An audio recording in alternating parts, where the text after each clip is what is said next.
Breaking news చూస్తున్నాము. YCP senior నాయకుడు శాసన మండలిలో ప్రతిపక్ష నేత బొత్స సత్యనారాయణకు బ్రెయిన్ స్ట్రోక్ వచ్చింది. ఆయనను అర్ధరాత్రి హైదరాబాద్ కు తరలించారు. ప్రస్తుతం సిటీ న్యూరో హాస్పిటల్లో చికిత్స పొందుతున్నారు.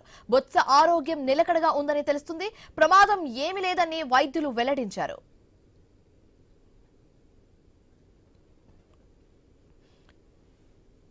వైసీపీ సీనియర్ నాయకుడు శాసన మండలిలో ప్రతిపక్ష నేత బొత్స సత్యనారాయణకు బ్రెయిన్ స్ట్రోక్ వచ్చింది. ఇదే అంశానికి సంబంధించి మరింత తాజా సమాచారం మా కరెస్పాండెంట్ హరీష్ ఫోన్ ద్వారా అందిస్తారు.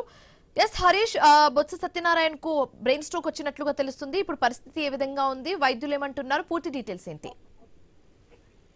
వైసీపీ శాసన మండలి ప్రతిపక్ష నేత బొత్స సత్యనారాయణ నిన్న కూడా శాసన మండలి సమావేశాలకి హాజరయ్యారు. శాసన మండలి సమావేశంలో టీటీ లడ్డు ఇష్యూలో ప్రభుత్వం వైఖరి పైన ఆయన పెద్ద ఎత్తున ఆందోళన చేస్తున్నటువంటి సిచ్యువేషన్. అయితే ఆయన 2023 సంవత్సరంలో బ్రెయిన్ స్ట్రోక్ వచ్చిన సందర్భంలో ఆయన పరీక్షల నిమిత్తం వెళ్లారు. అదే సందర్భంలో నిన్న కూడా రెగ్యులర్ చెకప్ నిమిత్తం వైద్యుల్ని సంప్రదించాలని చెప్పి అభిప్రాయపడినటువంటి నేపథ్యంలో వైద్యులతో మాట్లాడిన తర్వాత ఆయన పరీక్షల నిమిత్తం వెళ్ళినట్టుగా ఆయనకు సంబంధించినటువంటి సన్నిహిత వర్గాలు చెప్తున్నా ఆయన ఆరోగ్యానికి అయితే ఎటువంటి ఇబ్బంది లేదు, ఆరోగ్యం కూడా నిలకడగా ఉంది, ఎటువంటి ఆందోళన చెందాల్సినటువంటి అవసరం లేదని చెప్పి స్వయంగా బొత్స సత్యనారాయణ ఆయనతో ఫోన్ లో మాట్లాడినటువంటి నాయకులతో కూడా చెప్పినటువంటి సిచ్యువేషన్ ఉంది. మొత్తం మీద చూసుకుంటే కనుక ఈ అంశం పైన వైద్యులు ఇచ్చినటువంటి రిపోర్టు ఎలా ఉంటుంది? బొత్స సత్యనారాయణ ఈ విషయం బయటకు వచ్చిన తర్వాత ఆయనతో అందరూ ఫోన్ లో మాట్లాడుతున్నారు. ఆయన ఈ విషయాన్ని కూడా ఖండిస్తున్నటువంటి సిచ్యువేషన్ ఉంది. రెగ్యులర్ చెకప్ నిమిత్తం వైద్యులను సంప్రదించి ఆరోగ్య పరీక్షలు చేసుకునే నిమిత్తం హాస్పిటల్కి వచ్చినట్టుగా కూడా ఆయన చెబుతున్నారు. మొత్తం మీద ఈ ప్రచారం మాత్రం పెద్ద ఎత్తున జరుగుతున్నటువంటి నేపథ్యంలో బొత్స కూడా పెద్ద ఎత్తున పార్టీకి సంబంధించినటువంటి నాయకత్వంతో కూడా ఫోన్ చేసి ఆయన ఆరోగ్య పరిస్థితి గురించి ఆరా తీస్తుంది. ఆయనే స్వయంగా ఫోన్ లిఫ్ట్ చేసి సమాధానం కూడా ఇస్తున్నటువంటి సిచ్యువేషన్ అయితే మనకు కనిపిస్తుంది. Okay, right. Thanks for the updates Harish.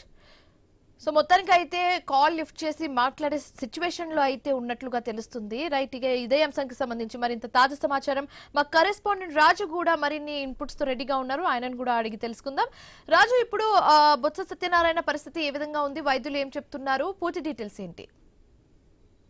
ప్రతిపక్ష నేతగా మండలిలో నిత్యం కూడా రాజకీయ ఒత్తిడి బుడిదుడుకులతో అదేపాటు ప్రభుత్వంపై నిత్యం కూడా తన గళాన్ని వినిపిస్తున్నటువంటి ప్రతిపక్ష నేత బొత్స సత్యనారాయణ గత కొద్ది రోజులుగా కూడా మానసిక ఒత్తిడితో పాటు రాజకీయ పరమైనటువంటి అంశాల కార్యకలాపాలతో తీవ్రమైనటువంటి ఒత్తిడికి గురవుతున్నట్టుగా తెలుస్తుంది. ఈ నేపథ్యంలోనే తన ఆరోగ్యం కూడా కొంత క్షీణించినట్టుగా అయితే ఈ మధ్యకాలంలో వార్తలు వినిపించాయి.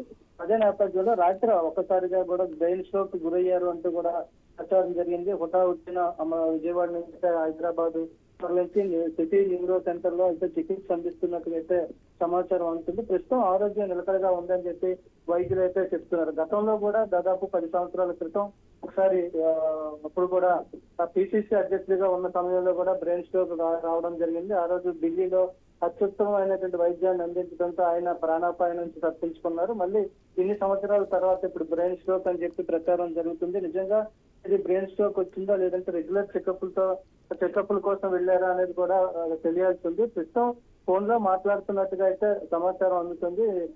మొత్తానికి చూసుకుంటే ఇదే తో పాటు రాష్ట్ర వ్యాప్తంగా ఉన్నటువంటి వైఎస్ఆర్ శ్రేణులకు ఆయన కుటుంబ సభ్యులకు ఆందోళన కలిగించే అంశంగానే చెప్పుకోవాలి. మరోవైపు అత్యంత అనుభవం కలిగినటువంటి రాజకీయ నాయకుడిగా ఢిల్లీ స్థాయిలో పేరు ప్రఖ్యాతులు ఉన్నటువంటి బొత్స సత్యనారాయణ ఆరోగ్యంపై ఇప్పుడైతే ఆందోళన వ్యక్తం అవుతుంది. నిజంగా ఆయన ఫోన్ మాట్లాడే అంశాలు ఉన్నట్టుగా మాట్లాడుతున్నట్టు సమాచారం అందుతుండడం ఇది కొంతవరకు ఊరట కలిగిస్తున్నప్పటికీ కూడా పూర్తి స్థాయి ఆరోగ్య పరీక్షలు చేసిన తర్వాత ఏదైనా బులెటిన్ విడుదల చేసే అవకాశాలు అయితే ఉన్నాయి. మొత్తంలో కూడా అలాంటి బ్రెయిన్ స్ట్రోక్ రావడం, అప్పుడు ప్రాణాపాయం నుంచి తప్పించుకోవడం, అదే విధంగా ఇన్ని సంవత్సరాల తర్వాత మళ్ళీ రాజకీయ ఒడిదుడుకులు, మానసిక ప్రశాంతత లేకపోవడం, శరీరం అలసిపోవడం, ఇలాంటి అనేక కారణాల ద్వారా మళ్ళీ స్ట్రోక్ వచ్చే అవకాశాలు లేకపోలేదని చెప్పి వైద్యులు కూడా చెప్తున్నారు. ప్రస్తుతం అయితే పరిస్థితి అదుపులోనే ఉంది, ఆరోగ్యం నిలకడగా ఉందని చెప్పి అయితే సమాచారం అందుతుంది. దీంతో మరోవైపు ఉత్తరాంధ్ర వ్యాప్తంగా సభ్యులు అదేవిధంగా రాజకీయ నాయకుల మధ్య కూడా ఆందోళన తగ్గించే ప్రయత్నంలో భాగంగా బొత్స సత్యనారాయణ అయితే ఇంకా అందాలు తొంగిసేవాళ్ళు. Thanks for the updates Raju.